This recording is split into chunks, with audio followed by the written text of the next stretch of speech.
हुकूमत अक़ामती स्कूल बंद करने की साजिश कर रही है। KTR का बयान। फीस रियम्बर्समेंट और स्कॉलरशिप जारी न करना स्टूडेंट की ज़िंदगियों से खिलवाड़। BRS के वर्किंग प्रेसिडेंट KTR ने सरकारी अक़ामती स्कूल्स को बंद कर देने की साजिश करने का कांग्रेस हुकूमत पर इल्ज़ाम आयद किया। ज़ेर-ए-अल्तवा फीस रियम्बर्समेंट फौरी जारी करने का मुतालबा किया।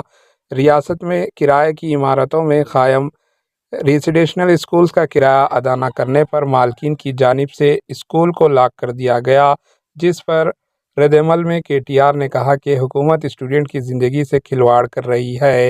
इन्होंने कहा कि थैलों में दहली भेजने पैसे है। कमीशन फराहम करने वाले कॉन्ट्रैक्टर्स को करोड़ों हार रुपये के बिल्स जारी किए जा रहे हैं, मगर गरीब स्टूडेंट्स तालीम पाने वाले अक़ामती स्कूल्स के किराए अदा करने हुकूमत के पास फंड्स नहीं हैं क्या? KTR ने कहा, हुकूमत अक़ामती स्कूल बंद करने की साजिश कर रही है, इसलिए किराया जारी नहीं किया जा रहा है। BRS के वर्किंग प्रेसिडेंट KTR ने कहा कि कांग्रेस हुकूमत तालीमी निज़ाम को दरहम बरहम कर रही है। एक तरफ रेसिडेंशल तालीमी इदारों का किराया अदा नहीं किया जा रहा, दूसरी जानिब कॉलेज इंतज़ामिया को फ़ीस रियम्बर्समेंट जारी नहीं की गई।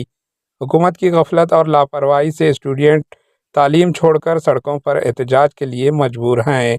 Bureau report, AHN news. AHN news को लाइक करें, शेयर करें और सब्सक्राइब करना ना भूलें।